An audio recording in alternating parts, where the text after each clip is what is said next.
What's good, YouTube? Your boy Coach John back again. I'm out here in the zombie apocalypse, aka the COVID-19 coronavirus outbreak, whatever you want to call it.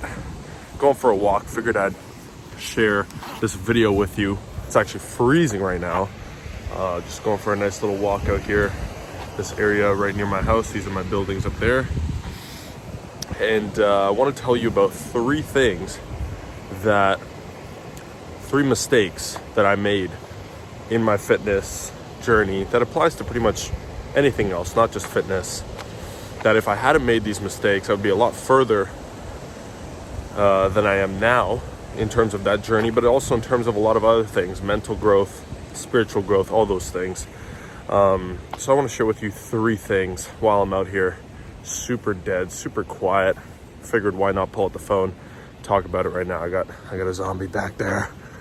But I want to share with you the first thing here. And the first thing is something that I preach all the time on my channel. Now, the next two things are not going to be what you would expect or typical things or whatever you want to call it. But the first thing is not tracking everything. So that includes not taking things seriously, because when you take things seriously, you track them. So what gets measured gets managed. Anybody who's trying to seriously improve in any area of their life is trying to track and trying to be as diligent as possible in those things. And again, tracking is something that shows your commitment to something in specific. So if you're committed to something, chances are you're tracking it, and you're trying to get all the data possible so you can analyze it, iterate, make sure you're making the most out of it. So I wasn't taking my nutrition serious. I would eat whatever I want, whenever I wanted for the first 5-6 years of doing this. And naturally, I saw no results because of that. I didn't track any workouts. I didn't track my body weight. I didn't track my sleep. I didn't track my progress in any way, shape, or form. And so, though I would go to the gym all the time because that's easy and that was the fun part, and I thought I was being serious about it, truth was, I wasn't taking things seriously because I wasn't tracking anything. And just like somebody who wants to start saving money seriously, it's getting a little loud over there.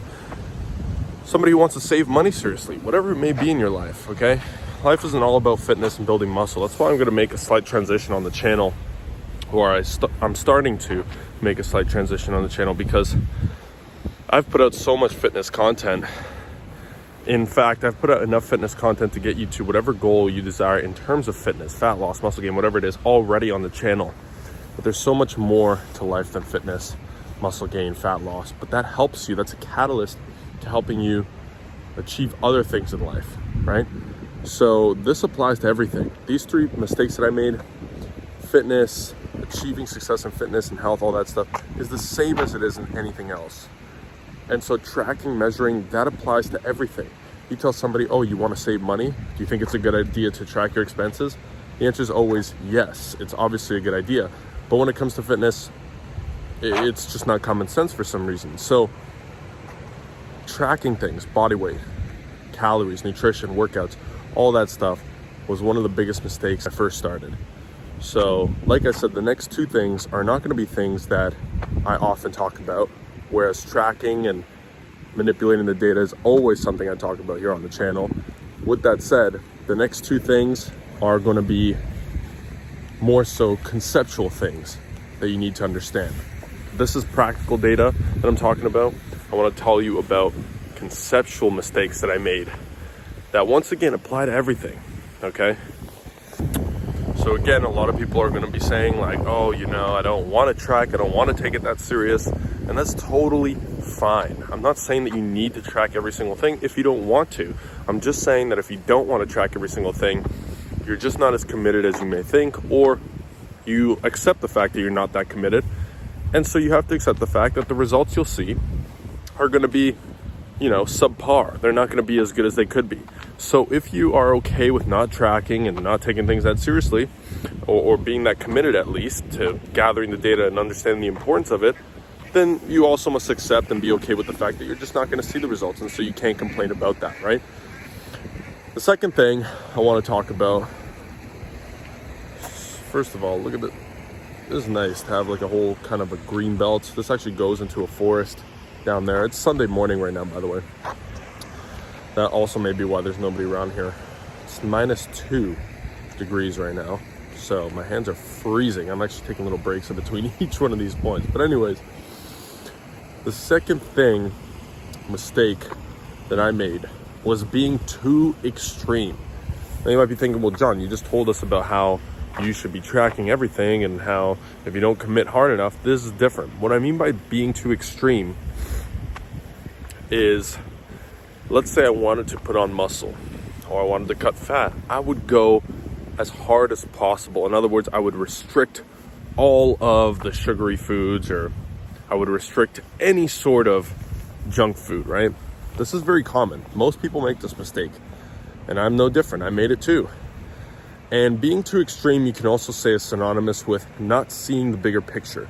So when people are too extreme, it's because they want to try to achieve a result very quickly, okay?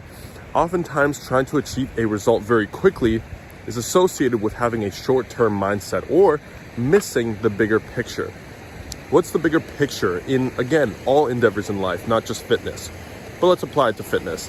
The bigger picture here is that, look, if you want to achieve the body of your dreams, if you want to see the results you're looking for, this is not a 2-month thing. This is not a 2-year thing. This is more of a 10+ year sort of endeavor. In fact, many would argue, as would I, this is a lifelong thing.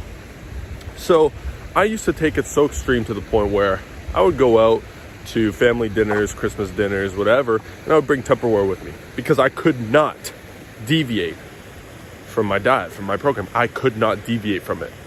And if I deviated, it would slow me down significantly in terms of how much muscle I wanted to gain, in terms of how quickly, it's snowing right now, in terms of how quickly it would get me to my desired destination. But in doing that, in taking things that extreme, in cutting out every pleasure of my life and avoiding, even eating my family's cooking because I couldn't track it, I held myself back more than I accelerated towards my results. Because what happens is, when you're doing that, especially in a world that we live in today where all these things are around you and there's more to life than, again, just building muscle, you start to realize the pleasures that you are giving up on that are good for you, like enjoying your family's company. You don't enjoy the company as much. You don't enjoy your life day to day as much. You start to really feel like you are missing out on certain things. It's my building right there. And so being too extreme, you see people do this all the time. They come up to me all the time. They want to lose fat. They got to lose 20 pounds in the next 2 weeks. Did those people ever make it? No. Though I wasn't that extreme, because I was a little bit less ignorant since I had been doing it for so long already, even still, I was like, okay, you know what? I'm going balls to the wall. And it was good because it trained my discipline, but at the same time, I missed the bigger picture. If you get 80% of the days of the year on your side, in other words, you're good 80% of the days of the year, you will get to your desired goal. If you aim to make it 100%, what happens is you actually sabotage yourself, because you're not gonna be perfect. Nobody is. There's gonna be times when you slip up on that diet, and when you do, it leads to self-sabotage. It leads to, oh my God, I've fallen off the program, so now what do I do? How do I get back? Every day that you miss, when you're missing the bigger picture and you're trying to be extreme about it, is going to lead to self-sabotage. It's going to lead to you thinking, oh my God, I can't afford to miss another day. I can't afford to, and then you start missing out on and enjoying life less every single day. Whereas now, when you see the bigger picture and you understand, for example, during this whole quarantine thing, you understand, you know what? I have to maybe go a few weeks now, maybe even a couple of months with no gym, with, trying to be as good on my nutrition as possible, but not gaining muscle. Back in the day, I was so extreme, I would have been devastated by this whole situation. So being too extreme, again, is a short-term mindset. It doesn't allow you to be flexible. It doesn't allow you to enjoy and take advantage of times like these to maybe focus on other areas because you're so extreme. I gotta lose the 20 pounds. I gotta gain the 20 pounds of muscle. And you start to not enjoy the process or the journey as much, and you become outcome dependent. And when you become outcome dependent, basically your whole mindset, your mentality, and your enjoyment, your moods are all predicated on the outcome. And if you're not moving towards that outcome, or if you don't see progress towards that outcome that day, you get down on yourself and you hate yourself or whatever it may be, right? So this was one of the biggest mistakes I made. And nowadays, in a time like this, I understand, you know what? I'm doing this for the bigger picture. What's the bigger picture? Enjoy my life more. Help others more. All these different things that building muscle, losing fat can help, but it's not the end all be all towards doing all those other amazing things. So that's the bigger picture. So you miss a day, you miss a week, you miss 2 weeks, or you make the most out of it. But you won't build as much as you want, or you won't lose the fat, or whatever it is. You could still see the bigger picture. It's gonna blow over. And when it does, you just get back on track and you'll be fine. So again, that's another thing that I made the mistake of doing, and that when I was making that mistake, it really just prevented me from enjoying the process. And it's a basically lifelong process, so it's something that you're going to want to enjoy, especially if you plan on sticking to it. And it's a mistake that you should not make. So if you miss a day, if you slip up one day, if you slip up a week, all you got to do is get back on track. It's not the end of the world. It's part of the process. Just make sure that you're winning 80% of the time. Instead of chasing perfection, right? Pursue being better than last time. If you go from eating like garbage and trying to eat perfect all the time, it's too extreme. Instead, just try to eat one more meal better this week. You know, baby steps. The whole Kaizen principle, 1% better each day. That will lead to ultimately happiness day in and day out, enjoyment of the journey, but also better progress in the long term. So that was my second mistake. All right, the third and last mistake that I'm going to share with you in this video is, as we go down this bridge right here, it's kind of cool, is that I did it for the wrong reasons. So I kind of mentioned this already a few times. Hopefully I can get this point across before my hands freeze and break off, because it's freaking cold out.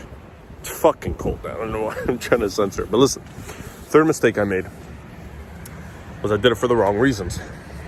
I tried to build muscle, lose fat, get in the best shape ever, and be extreme about it because of that, without tracking things, because I thought that it would lead to happiness.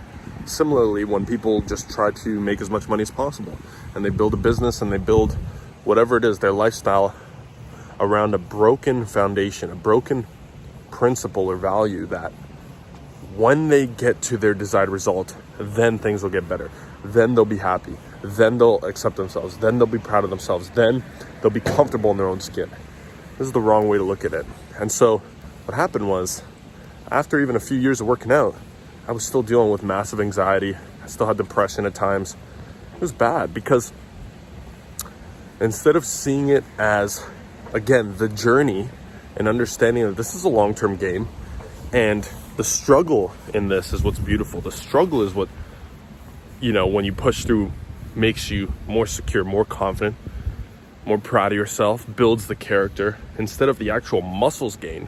What happened also was, I realized along this journey that I've built a lot of muscle, but my genetics are just not, they're just not conducive to looking the way I always thought I could look, like these bodybuilders and stuff. A lot of people's genetics are not like that. Mine are not like that. And so after all this time, I build, you know, a lot of muscle, but it just doesn't look like I do because I'm ectomorph. I'm really tall but lanky. So it doesn't look like it. I get pretty strong, but I just didn't achieve yet. I still move towards it, but had it been this long, 11 years, and I still hadn't achieved that look with my old mindset, I would have been depressed. I would have killed myself because I thought that I needed to achieve that look to be the person I wanted to be. And I realized that it's more so the principles, the character building, the values that you adopt along the way, the struggle, the journey. Throughout these 11 years, I've made the craziest transformation, crazier than I ever imagined. But it wasn't all physical. In fact, the smallest part of it was physical. And throughout this journey, I started realizing that that's the real reason I did this. was to make myself stronger from the inside, not the outside. Lifting 300-pound bench presses, it's cool, but nobody cares about it. And you know what? Neither will you. And if you do care about those numbers and you only care about the outside result, you only care about how you look on the outside instead of building yourself from the inside out, then you're doomed. You're doomed to success without fulfillment. You're doomed to, similarly, I'm just walking back and forth on this bridge.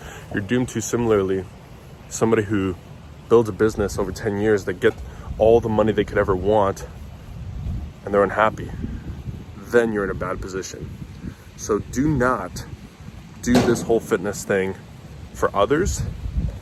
Do not do it for looking a certain way or thinking that this is what's going to finally make you love yourself.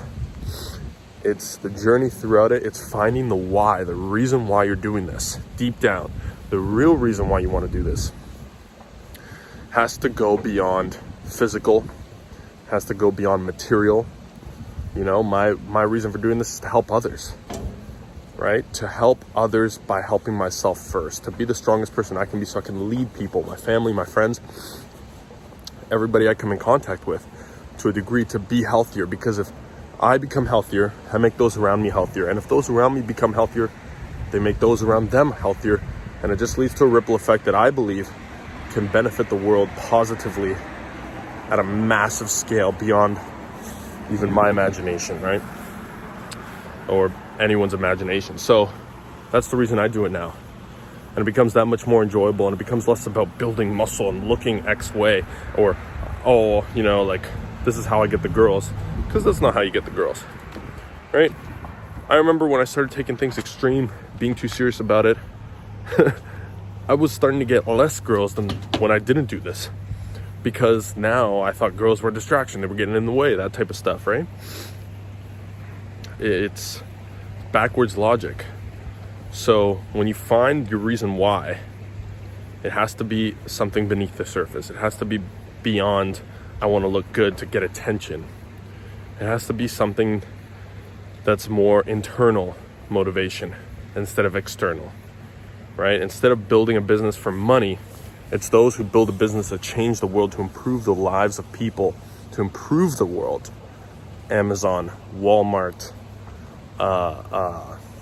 Apple, you know, they didn't think, oh, I just want to make as much money as possible. But because they didn't think that, they ended up making as much money as they possibly could, or as much money as we could ever imagine, and more still. Similarly, when you're not working out just to look a certain way to get attention, you're going to gain more confidence because you're going to be proud of yourself. You're going to impress yourself. And at the end of the day, that's the only person worth impressing. The only person you should ever desire to impress is yourself. And when you do that, you build confidence, you increase your energy, and things just start working in your favor. And you begin to enjoy and appreciate this fitness thing a lot more. So, with that said, can't feel my hands, can't feel my face. Hope you all enjoy the day. Hope you all are staying safe throughout this whole self-isolation thing. I think it's going to blow over soon. Stay positive. Keep doing what you can. Work out. Eat right. Again, for yourself, for the right reasons. And hopefully you take the 3 lessons I gave you here. And if you're earlier on in your journey than me or not, regardless, you can apply them and make the most out of your journey. Enjoy yourself. Build your confidence. Build your energy. And help the world around you. So with that said, thanks for watching. Like, comment, share, subscribe as always. Y'all are the real MVP. I'll see you in the next one. I'm out.